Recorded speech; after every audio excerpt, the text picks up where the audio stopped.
और इस वक्त की एक बड़ी खबर आपको बता दें, मुख्यमंत्री अशोक गहलोत ने एक बड़ा फैसला लिया है। सरकार ने गिरदावरी के निर्देश दिए हैं। बीते दिनों जो ओलावृष्टि हुई है उसकी वजह से जो फसल को नुकसान पहुंचा है उसकी जल्द से जल्द गिरदावरी करवाने के निर्देश मुख्यमंत्री अशोक गहलोत ने दिए हैं। कलेक्टर्स को जल्द रिपोर्ट देने के निर्देश दिए गए हैं। मुख्यमंत्री अशोक गहलोत ने ट्वीट किया है और इसकी जानकारी खुद मुख्यमंत्री अशोक गहलोत ने दी है।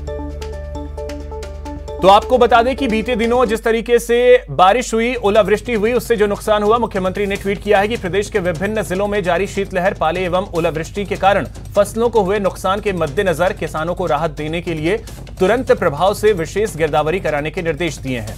निर्देश दिए हैं कि खराबे का आकलन कर प्रभावित काश्तकारों को नियमानुसार मुआवजा देने के लिए विशेष गिरदावरी का काम जल्द से जल्द पूरा किया जाए।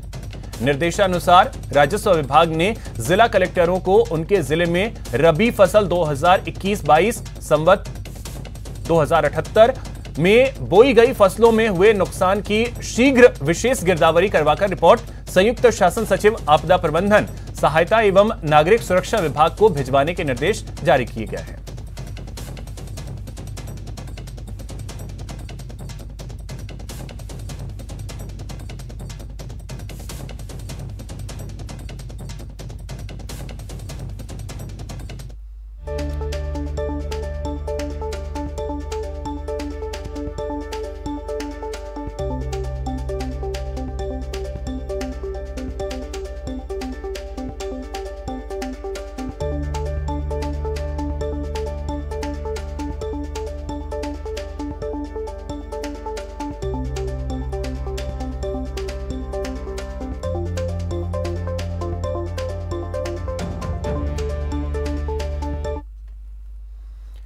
आज कई माननीय कोरोना संक्रमित हो गए। यह बड़ी खबर आपको बता दें, माननीयों पर भी कोरोना ने वार किया है और इसकी चपेट में आए हैं रक्षा मंत्री राजनाथ सिंह। वो भी कोरोना पॉजिटिव हो गए हैं। उनके अलावा कर्नाटक के मुख्यमंत्री कोरोना पॉजिटिव पाए गए हैं। यह बड़ी खबर आपको बता दें कि कर्नाटक के सीएम बसवराज कोरोना पॉजिटिव हो गए हैं। राजस्थान के मंत्री राजेंद्र यादव कोरोना पॉजिटिव पाए गए हैं। बीजेपी के राष्ट्रीय अध्यक्ष जेपी नड्डा कोरोना संक्रमित हुए हैं। सीएम अशोक गहलोत की पत्नी सुनीता गहलोत भी कोरोना पॉजिटिव पाई गई हैं।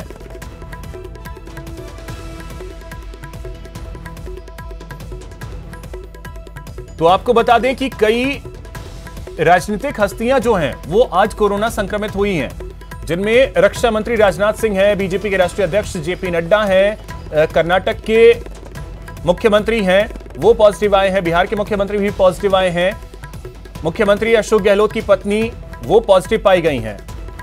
और आपको बता दें कि बीजेपी के अध्यक्ष जेपी नड्डा ने ट्वीट किया और खुद उन्होंने इसकी जानकारी दी है। उन्होंने ट्वीट किया और लिखा कि शुरुआती लक्षण दिखने पर मैंने अपना कोविड टेस्ट करवाया, मेरी रिपोर्ट पॉजिटिव आई है। अभी मैं स्वस्थ महसूस कर रहा हूं। डॉक्टर्स की सलाह पर मैंने खुद को आइसोलेट कर लिया है।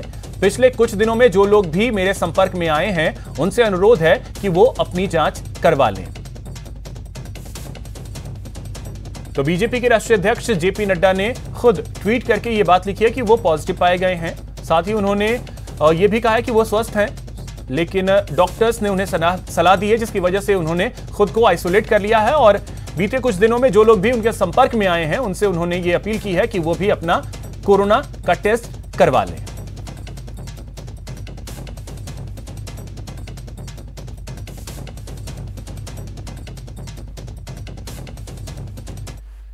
देश भर में कोरोना संक्रमण ने बेकाबू रफ्तार पकड़ ली है और इसके जनवरी के आखिर में पीक पर पहुंचने का अनुमान है। पिछले 24 घंटे में रिकॉर्ड मामले सामने आए, जिसके बाद नई पाबंदियां लागू किए जाने पर विचार किया जा रहा है। जनवरी के आखिरी में पीक पर कोरोना, दिल्ली, मुंबई सरीखे शहरों में पकड़ी रफ्तार। अगले 14 दिन रहिए सावधान संभल कर। पूर्ण लॉकडाउन नहीं, पाबंदियां बढ़ेंगी।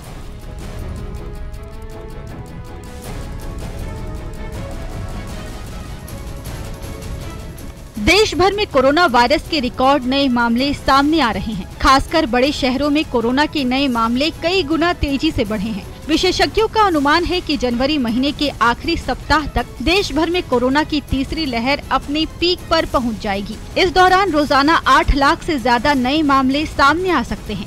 पिछले 24 घंटे की बात करें तो 1,80,000 नए मामले सामने आए। एक दिन में नए मामले 12.50% बढ़े। सक्रिय मामले बढ़कर 7,24,000 के पार पहुँचे। 46,569 मरीज ठीक हुए। 146 लोगों की जान चली गई। ओमिक्रॉन के 410 नए मामले सामने आए। ओमिक्रॉन के सक्रिय मामले बढ़कर 4,033 हुए। महीने के अंत तक अपने उच्चतम स्तर पे ये तीसरी वेव होगी। उसके बाद तेजी से संख्या कम होनी शुरू हो जाएगी। जहां तक कितनी ऊंचाई तक जाएगी तो अभी हम केवल ये अंदाज सकते हैं कि दूसरी वेव की पीक उससे कुछ अधिक ही होगी। देश के बड़े शहरों में कोरोना संक्रमण की रफ्तार बेकाबू जैसी है। विशेषज्ञों के मुताबिक बड़े शहरों में जनवरी के मध्य में ही कोरोना की लहर पीक पर पहुंचने का अनुमान है। इस दौरान एक दिन में 60,000 से ज्यादा नए मामले सामने आ सकते हैं। पिछले 24 घंटे की बात करें तो सबसे ज्यादा महाराष्ट्र में 44,388 मामले, पश्चिम बंगाल में 24,000 से ज्यादा, दिल्ली में 22,751 मामले, कर्नाटक और तमिलनाडु में 12,000 से ज्यादा नए मामले सामने आए। बड़े शहरों की बात करते हैं, दिल्ली, मुंबई, कोलकाता, जहां पे कई दिन हो गए इस लहर को प्रारंभ हुए, तो वहां इन तीनों शहरों में हमारे अंदाज के अनुसार इस महीने के बीच में यानी अगले कुछ दिनों में ही अपने उच्चतम स्तर पे ये लहर पहुंच जाएगी। कोरोना संक्रमण की रफ्तार के मद्देनजर पाबंदियों को बढ़ाने का विचार भी किया जा रहा है। दिल्ली में DDMA ने कोरोना पर बैठक के बाद रेस्तरां के केवल ऑनलाइन डिलीवरी, बसों और मेट्रो में सवारियों की संख्या सीमित करने, दुकानों और मॉल्स के लिए समय निर्धारित करने की सिफारिश की है। चिकित्सक भी मानते हैं कि कोरोना के संक्रमण के खिलाफ अगले 15 दिन बेहद अहम साबित हो सकते हैं। इस 2 सप्ताह खुद को बाहर जाने से रोकें और घर पे रहकर कोविड एप्रोप्रिएट बिहेवियर बिल्कुल स्ट्रिक्टली फॉलो करें।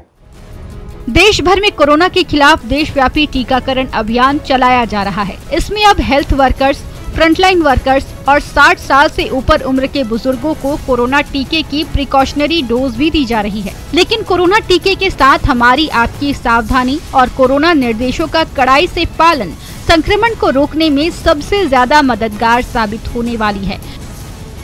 Bureau report, News 18 network. केंद्रीय स्वास्थ्य मंत्री ने समीक्षा बैठक की है। आपको बता दें कि केंद्रीय स्वास्थ्य मंत्री ने VC के जरिए आज ये बैठक की और इस दौरान प्रदेश के चिकित्सा मंत्री भी VC से जुड़े और उन्हें प्रदेश के हालात के बारे में अवगत करवाया। आपको बता दें कि प्रदेश में अलर्ट पर है स्वास्थ्य विभाग। प्रदेश में 50,000 सामान्य बेड तैयार किए गए हैं। 28,000 ऑक्सीजन बेड भी तैयार हैं। इसके अलावा 6,000 ICU बेड की उपलब्धता है। 1,500 नीकू पीकू बेड उपलब्ध हैं। महत्वपूर्ण दवाइयों का 30 दिन का स्टॉक फिलहाल प्रदेश में है। जीनोम सीक्वेंसिंग में पॉजिटिव मरीजों में से लगभग 92% ओमिक्रॉन के केस जो हैं वो सामने आ रहे हैं। तो इस बात से अवगत करवाया है प्रदेश के चिकित्सा मंत्री ने केंद्रीय स्वास्थ्य मंत्री को।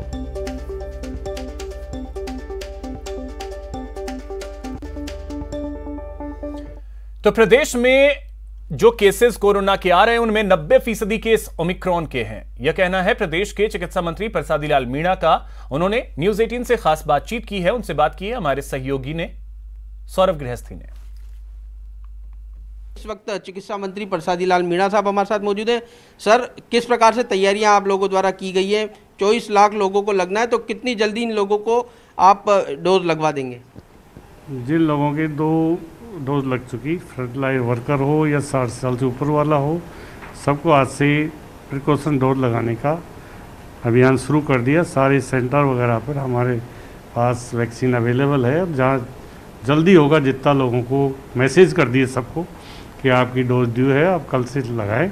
निश्चित रूप से लोग इस कोरोना की मारामारी में निश्चित रूप से लोग आगे आकर, जैसे युवाओं ने अभी 15 से 18 साल वालों ने अच्छी तादाद में लगाई, आगे बढ़कर लगाई, जोश से लगाई।